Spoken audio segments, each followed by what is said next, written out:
some countries, sport is like the national pastime. That's But in true. the Philippines, some might say that pageantry is the pastime. That's true. You know what? In the Philippines, we have pageants all over the places.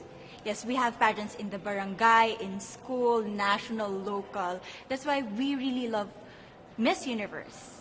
It's like it's giving pride and putting the Philippines back on the pedestal. That's why there's an added pressure as a candidate coming from a pageant-loving country.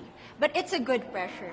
I always look up to our former Miss Universe Philippines. They really did well in the competition. And now this is my time to show who I am, to offer what Rabiya can show to the rest of the universe. So I'm very happy, and at the same time, I'm excited to make all my kababayans proud, and hopefully I do.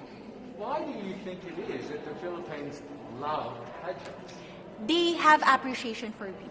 We do love pageant because we used to think that we wanted to be included in the world, I have to be honest, in the Philippines, my skin color used to be not the standard of beauty. I was obsessed whitening my skin because these are the kinds of beauty queen we see on the mainstream.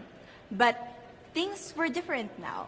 That's why I'm very proud to be a morena. In the Philippines, we call it morena. It's brown skin girl. And to be able to represent, my color, my identity as a true Filipina. Tell me about your journey to being crowned Miss Philippines. In a world that, in a country, I should say, that loves pageants. That must have been a very intense process. Tell me about, your journey to being Miss Philippines. Well, my journey was crazy. You know what? I started to be a dark horse. Nobody noticed me. Nobody knows I was in the competition up until the preliminary and the coronation night. And when I won, I received different comments. Of course, there were people who didn't expect me to do well, who think that I cheated. That's why I need to redeem myself in Miss Universe. I really need to do well in this competition. And the thing is, I love pressure. I love criticism. I get better every day with that. You tell me I cannot do that, I turn to you and I'm going to say that, no, I can do it for myself. Good for you. So how does it feel then to be on the global stage? How do you feel to be here in this moment, right now? It's crazy, but I'm overwhelmed with the support, not just from the Filipino community, but also from Thailand, Latin countries who do appreciate me as a candidate, as a person. It motivates me that I am beautiful, I can offer so much in this world, and when somebody believes in you, it gives you that extra energy to really do well and perform well. Do you have a sense with the girls, all of the girls competing, you're competing, but is there a sense of camaraderie with all of the girls? Is there a real spirit to, sort of motivate each other to do better? You know what? I have a different idea about Miss Universe. I thought it's going to be very competitive, in a healthy way, well, of course. But now I can see every girl helping each other, from fixing those hairs, from trying to zip up those outfits. It speaks of the closeness and the kind of camaraderie that we want to have. The goal of Miss Universe is not just to crown one girl, but also to build a genuine and long-lasting friendships among us. Would you say within the Miss Universe world, the contestants, is there a sisterhood? Are you sisters?